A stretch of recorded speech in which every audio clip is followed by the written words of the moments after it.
Îmbrânceli în curtea școlii. Cum Salcia a întors soarta elitei liceului Salce Alberti, a strâns rucsacul ei de pânză uzată în timp ce se deplasa prin coridoarele aglomerate ale Academiei Stejarul Nordic. După o lună de cursuri, ea rămânea o umbră, neobservată în mijlocul mulțimii de cercuri sociale adolescente. Constituția ei subțire o făcea aproape transparentă printre atleții impunători și elevii mai mari, plini de încredere, care dominau holurile cu vorbăria lor zgomotoasă și prezența teritorială. Mutarea din liniștitul județ Suceava în suburbia Bucureștiului fusese suficient de deranjantă, fără provocarea suplimentară de a începe din nou la una dintre cele mai selective școli din oraș.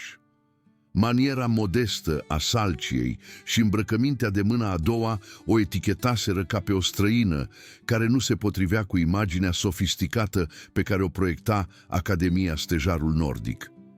Părul ei castaniu curgea în valuri blânde peste umeri, iar ochii ei căprui rămâneau adesea fixați pe plăcile de greșie de sub adidașii ei uzați. Ceea ce colegii ei nu realizau era că acei adidași înregistraseră nenumărate ore pe saltele de gimnastică și în dojouri de autoapărare, acasă. Mama ei, fostă jandarmă, insistase ca ea să învețe să se protejeze de la o vârstă fragedă. În fiecare seară, după teme, ea exersa poziții, blocaje și tehnici de evaziune în subsolul lor amenajat. Disciplina devenise înrădăcinată, dar aici, la Academia Stejarul Nordic, ea alesese în mod deliberat să ascundă acest aspect al ei. Un nou început însemna o foaie curată, iar agresivitatea nu era personalitatea pe care dorea să o prezinte. Prima indicație de dificultate a apărut în timpul pauzei de prânz, într-o zi de miercuri.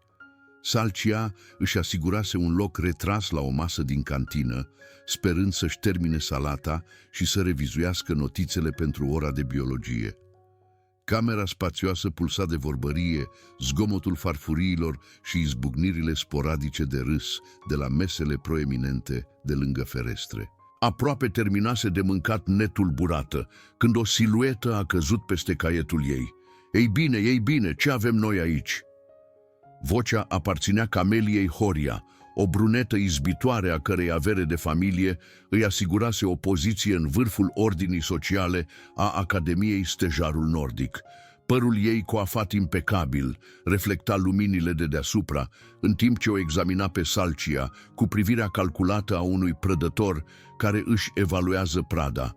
În spatele ei stăteau tovarășii ei constanți, Radu Barbu, al cărui fizic puternic și încruntare obișnuită îi intimidase pe boboci încă din gimnaziu, și Gavril Roșu, al cărui spirit sarcastic era rezervat exclusiv pentru a micșora pe oricine considera sub statutul său. Salcia ridică încet privirea cu o expresie atentă, neutră. Încerc doar să-mi mănânc prânzul. Râsul Cameliei a fost strident și afectat, menit să atragă atenția de la mesele din apropiere. În locul meu obișnuit, mă îndoiesc, moldoveancă. Eticheta devenise cartea ei de vizită după prima introducere a Salciei la ora ei de istorie, când menționase reședința ei anterioară. Nu era intenționată ca un termen de afecțiune. Nu știam că mesele sunt rezervate, răspunse Salcia încet, adunându-și deja lucrurile.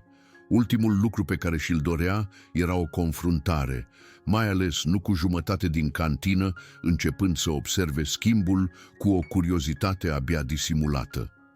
Totul este rezervat aici, draga mea, interveni Radu, vocea lui purtând asigurarea întâmplătoare a cuiva care nu a întâmpinat niciodată opoziție. Pur și simplu nu a învățat încă regulile de bază. Salcia își strecură caietul în rucsac și se ridică, aruncând geanta de pânză uzată peste umăr cu o ușurință exersată.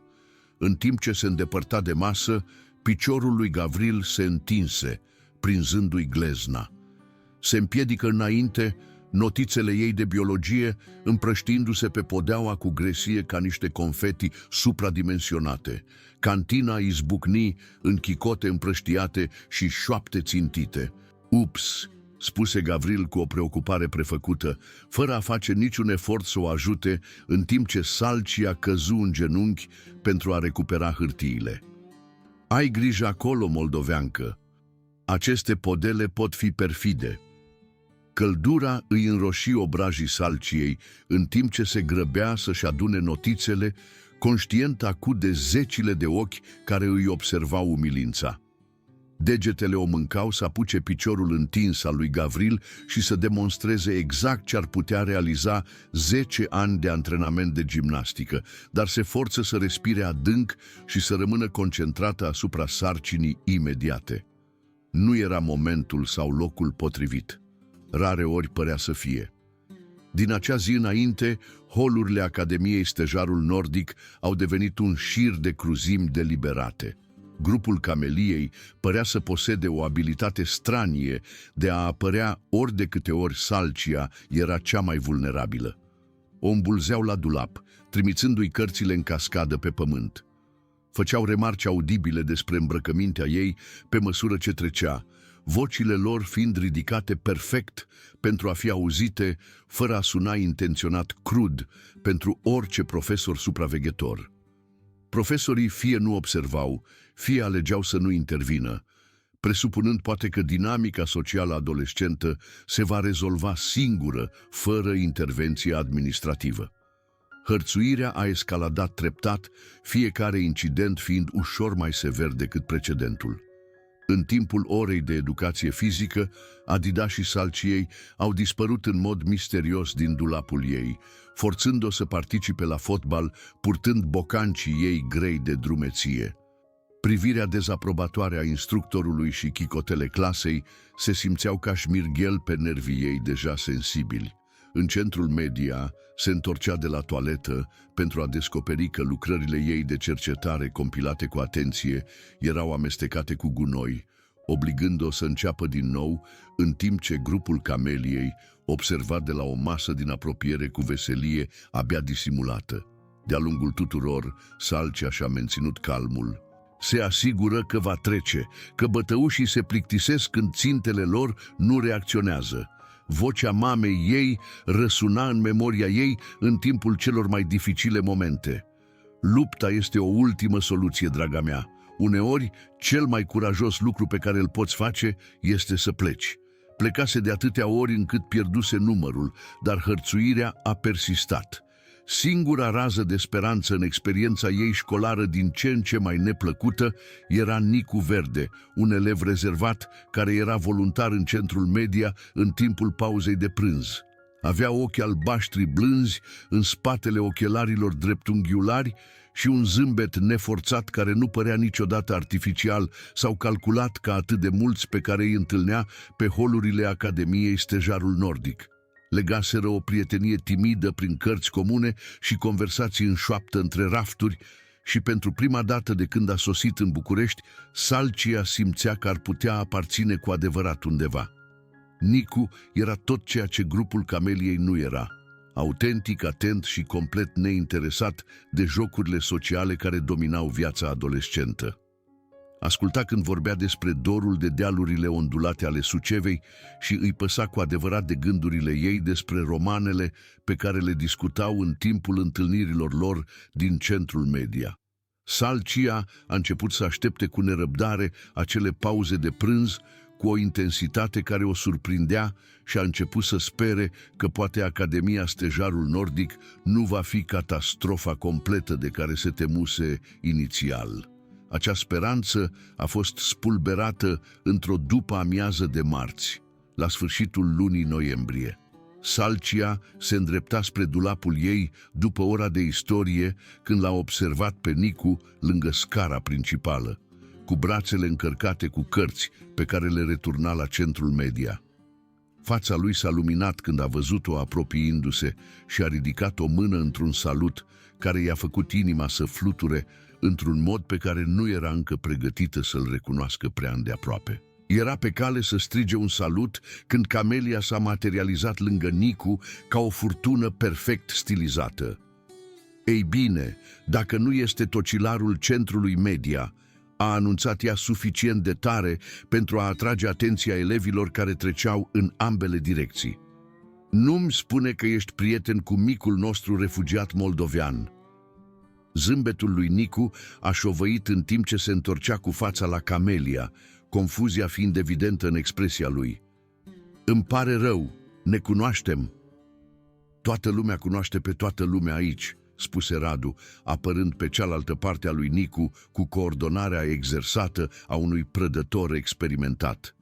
Întrebarea este, ce caută o scânteie strălucitoare ca tine vorbind cu marfă defectă? Salcia și-a simțit stomacul strângându-se când și-a dat seama ce se desfășura. Asocindu-se cu Nicu, pictase o țintă și pe spatele lui. Prietenia ei devenise o armă pe care Camelia o putea folosi împotriva amândurora și nu putea face nimic pentru a o retrage. Lasă-l în pace, spuse ea, făcând un pas înainte, în ciuda fiecărui instinct care țipa la ea să fugă. Asta este între noi. Buzele perfect conturate ale Cameliei s-au curbat într-un zâmbet care ar fi fost frumos dacă nu ar fi fost atât de crud. Oh, ce emoționant! Moldova a găsit un mic prieten. Spune-mi, Nicu, este adevărat ce se spune despre cazurile de caritate că sunt mai recunoscătoare? Cuvintele au lovit ca niște lovituri fizice, iar Salcia a urmărit fața lui Nicu înroșindu-se de jenă și furie. Voia să explice, să-i spună că comentariile Cameliei nu înseamnă nimic, dar simțea că gâtul îi se strânge în jurul oricăror cuvinte pe care le-ar fi putut oferi. Ești josnică, spuse Nicu încet, vocea lui tremurând de furie suprimată, și te înșeli în legătură cu ea. Gavril râse și scoase telefonul, ținându-l sus ca și cum ar înregistra interacțiunea. Asta e aur. Tocilarii ripostează. Asta va ajunge cu siguranță pe rețelele sociale. Nu, spuse Salcia brusc, făcând un alt pas înainte. Pune asta deoparte. Sau ce? Întrebă Camelia, vocea ei picurând de dulceață artificială. Vei alerga plângând la mămica ta înapoi în Moldova rurală? Cruzimea întâmplătoare din tonul ei era ca un chibrit la benzină, dar Salcia se forță să rămână calmă. Îndurase mai rău și putea îndura și asta. Nicu o privea cu îngrijorare și cu ceva care ar fi putut fi admirație și refuza să-l lase să o vadă prăbușindu-se. Hai, Nicu, spuse ea încet, hai să plecăm. S-ar fi putut să iasă de acolo cu demnitatea intactă dacă Radu nu ar fi decis să escaladeze lucrurile. În timp ce Nicu se întorcea să o urmeze pe Salcia spre scări, Radu se întinse și apucă cureaua rucsacului ei, trăgând-o înapoi cu suficientă forță pentru a o face să se împiedice. Ups, spuse el cu aceeași inocență prefăcută pe care o folosise Gavril în cantină cu săptămâni mai devreme.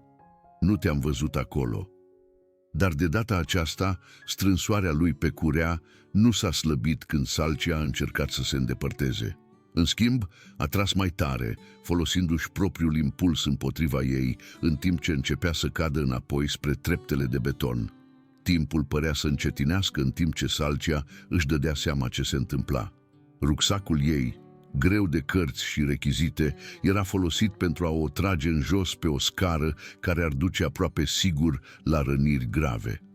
Avea poate 2 secunde să decidă cum să răspundă și fiecare oră de antrenament pe care mama ei i-o insuflase s-a contopit brusc într-o claritate perfectă. Mâna ei stângă se întinse pentru a apuca balustrada scării, oprindu-i căderea cu o smucitură care trimise durere radiind prin umăr. Simultan, mâna ei dreaptă se închise în jurul încheieturii lui Radu într-o strânsoare care îl făcu să scoată un țipă de surpriză și disconfort imediat. Dăm drumul la geantă, spuse ea încet, vocea ei purtând un ton pe care niciunul dintre ei nu-l mai auzise până atunci. Ce naiba! Radu încercă să se îndepărteze, dar strânsoarea Salciei se strânse, degetul ei mare, găsind punctul de presiune pe care îl arătase mama ei cu ani mai devreme. Degetele lui se deschiseră involuntar, eliberând cureaua rucsacului ei. Camelia făcu un pas înainte, expresia ei trecând de la amuzament la ceva mai întunecat. Cred că Moldova trebuie să învețe niște maniere. Atunci s-a mișcat Nicu. A pășit între Camelia și Salcia, cărțile lui uitate pe podea lângă el. "Dați-vă înapoi," spuse el ferm. "Toți." Gavril râse și îl împinse pe Nicu înapoi cu ambele mâini, trimițându-l împiedicându-se spre scări. Piciorul lui Nicu s-a agățat de cărțile lui împrăștiate și a căzut puternic, ochelarii lui alunecând pe aterizarea de beton. Sunetul lui Nicu lovind pământul a fost ca un comutator care se declanșează în mintea Salciei. Toate săptămânile de umilință, tot controlul atent pe care îl menținuse, toate motivele pentru care își ținuse capacitățile ascunse, s-au evaporat brusc în fața faptului că vede pe cineva căruia îi pasă rănit din cauza ei. Se ridică încet, ochii ei căprui întâlnindu-se cu cei ai Cameliei, cu o intensitate care o făcu pe cealaltă fată să facă un pas involuntar înapoi. "Acum ați făcut-o," spuse Salcia încet. Confruntarea care a urmat avea să fie povestită pe holurile Academiei Stejarul Nordic ani de zile. Camelia s-a mișcat prima, cu mâna ridicată, pentru a o pălmui pe Salcia peste față, cu asigurarea întâmplătoare a cuiva care nu a întâmpinat niciodată o rezistență autentică. Dar Salcia nu mai era aceeași fată care se împiedica prin cantină cu săptămâni mai devreme. Mâna ei se ridică pentru a intercepta încheietura Cameliei în aer, oprind palma cu o ușurință întâmplătoare. "Am încercat să plec," spuse Salcia, vocea ei purtând clar prin tăcerea bruscă care coborâse peste casa scărilor. "Am încercat să fiu civilizată, am încercat să vă ignor." Ochii Cameliei se măriră în timp ce încerca să-și smulgă încheietura liberă și descoperi că nu poate. Strânsoarea Salciei era ca oțelul, ținând-o pe loc fără efort vizibil. "Dar a trebuit să-l implici pe el," continuă Salcia, dând din cap spre Nicu, care stătea în picioare și căuta ochelarii. "A trebuit să răniți pe cineva care nu v-a făcut niciodată nimic." Radu făcu un pas înainte, cu fața roșie de furie și jenă. "Lasă-o în pace, ciudat-o." Salcia eliberă încheietura Cameliei și se întoarse cu fața la el. "Vrei să mai încerci asta?" întrebă ea, gesticulând spre rucsacul ei. "Să mă tragi pe scări?" Rânjetul lui Radu șovăi în timp ce îi examina poziția, modul în care se ținea cu un echilibru perfect și o pregătire încolăcită. Ceva din ochii ei îl avertiză că nu mai este aceeași fată liniștită pe care o chinuiseră timp de săptămâni. "Nu bat fete," spuse el, dar vocea lui nu avea convingerea obișnuită. "Bine," răspunse Salcia, "pentru că ai pierde." Gavril a ales acel moment pentru a se năpusti înainte, aparent hotărând că copleșirea ei cu numere este cea mai bună opțiune a lor. Era mai mare decât Salcia, cu cel puțin 20 de kilograme și 15 centimetri. Dar dimensiunea nu însemna nimic când tehnica și antrenamentul întâlneau agresiunea brută. Salcia ocoli goana lui cu o grație fluidă, mâna ei găsindu-i umărul în timp ce trecea.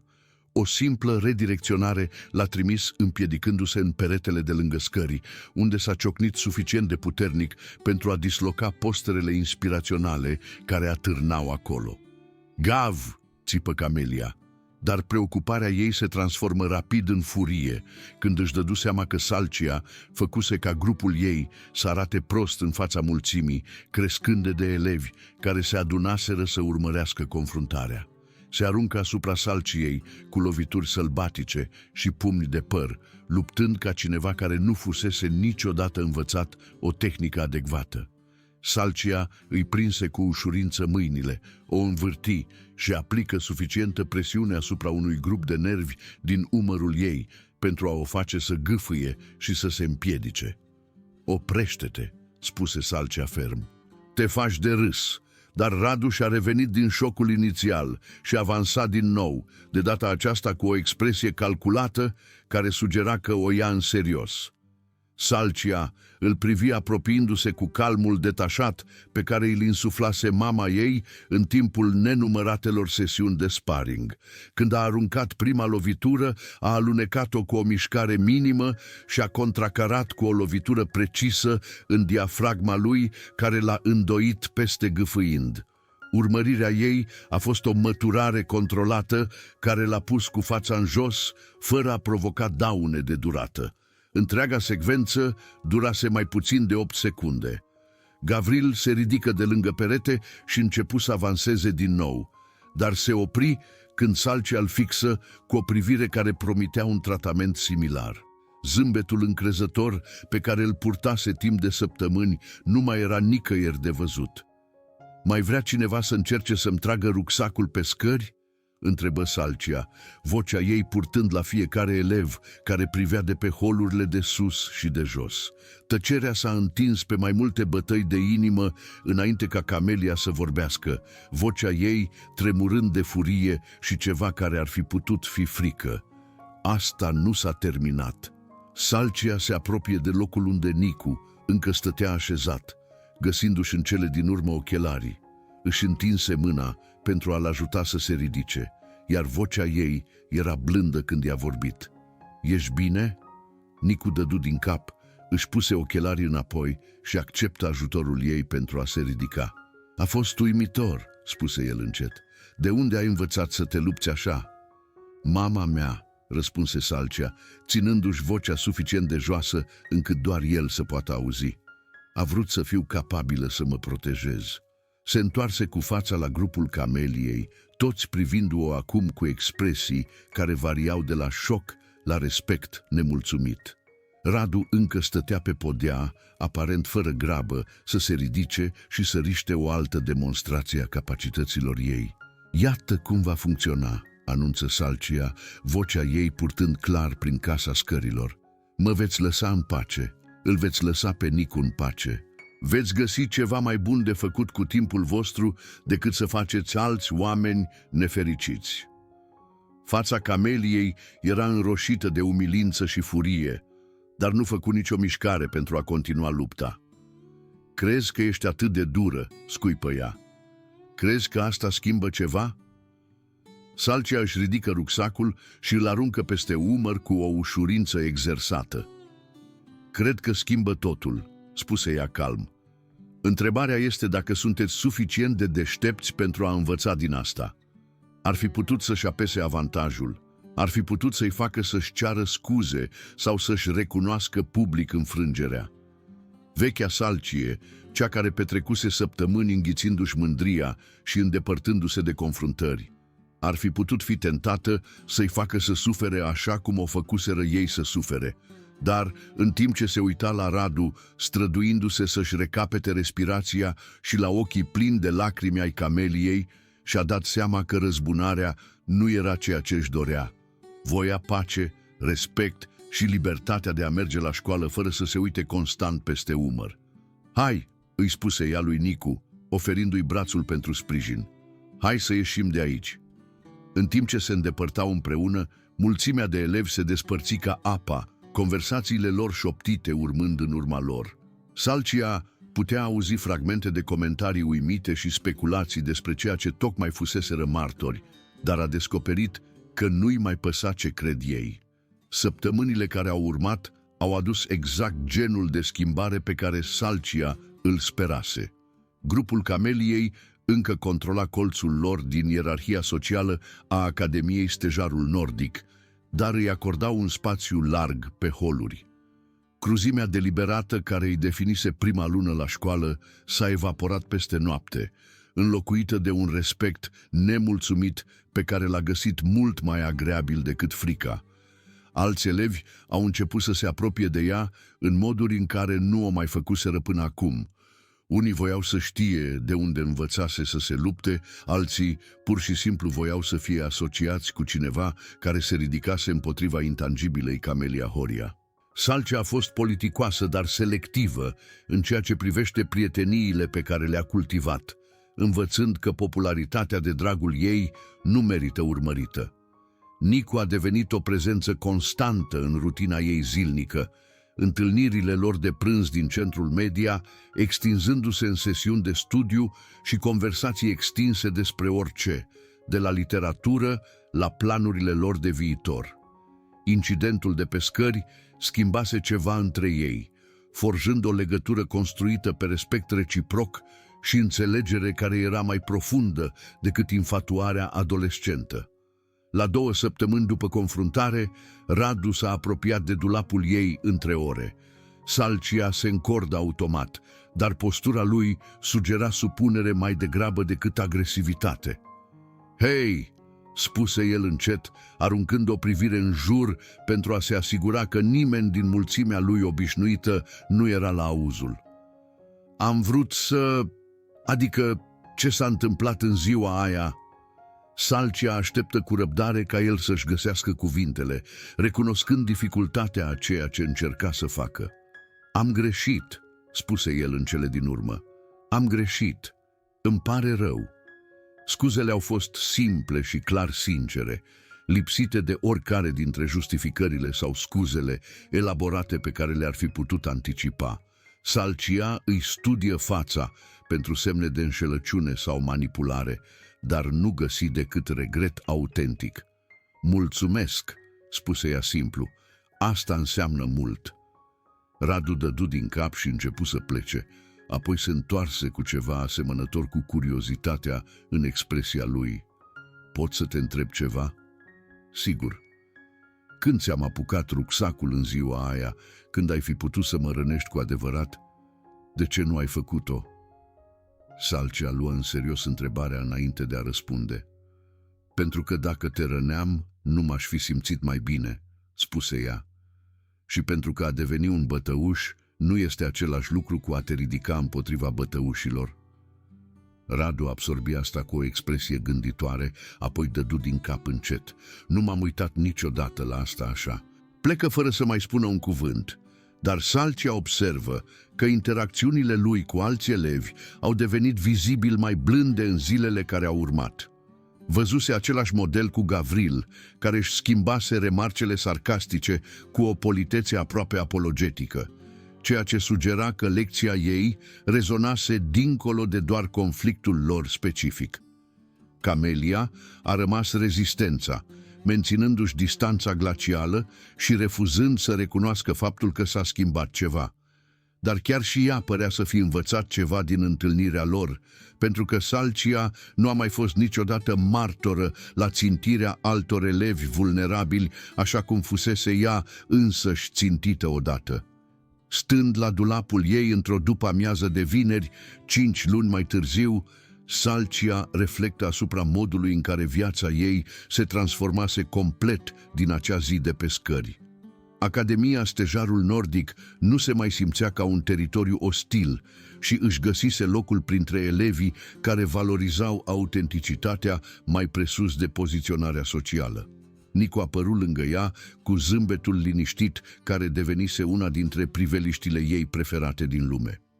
„Pregătită pentru weekend?" întrebă el, aruncându-și propriul rucsac peste umăr cu o familiaritate ușoară. „Cu siguranță," răspunse Salcia, închizându-și dulapul cu un click satisfăcător. „Ce ai în minte?" „De fapt," spuse Nicu, cu obrajii colorându-se ușor, „speram să mă înveți câteva dintre acele mișcări pe care le-ai folosit. Știi, doar în caz de ceva." Salcia râse, amintindu-și de instrucțiunile răbdătoare ale mamei sale și de nenumăratele ore pe care le petrecuse învățând să se apere. „Cred că pot aranja asta," spuse ea. „Dar atenție, mama mea nu crede în a o lua ușor cu începătorii." „Cred că mă pot descurca," spuse Nicu cu seriozitate prefăcută. „La urma urmei, am văzut ce se întâmplă cu oamenii care te subestimează." În timp ce mergeau împreună spre ieșire, Salcia o zări pe Camelia lângă biroul principal, anturajul ei obișnuit fiind vizibil mai mic decât fusese cu luni mai devreme. Ochii lor se întâlniră scurt peste holul aglomerat și pentru doar o clipă, Salcia crezu că vede ceva asemănător cu recunoașterea în expresia celeilalte fete. Apoi, momentul trecu și au mers pe căi separate. 2 elevi care învățaseră lecții foarte diferite despre putere, respect și alegerea între a deveni o victimă și a deveni un bătăuș. Soarele târziu, după amiază, se revărsa prin ferestrele Academiei Stejarul Nordic, în timp ce Salcia și Nicu ieșeau împreună și își dădu seama că, pentru prima dată de când se mutase în București, era cu adevărat entuziasmată de ceea ce ar putea aduce ziua de mâine. Învățase că a te ridica pentru tine nu necesită să devii ceva ce disprețuiești și că uneori cel mai curajos lucru pe care îl poți face este să alegi iertarea în locul răzbunării. Rucsacul ei se simțea ușor pe umeri în timp ce mergeau spre parcare, nefiind o țintă pentru cruzimea nimănui, și nu se putea abține să nu zâmbească la cât de mult se schimbase totul de la acea primă zi când fusese doar o altă fată liniștită care încerca să dispară în fundal. Acum era exact cine fusese întotdeauna, puternică, capabilă și amabilă. Diferența era că toată lumea a recunoscut-o în cele din urmă.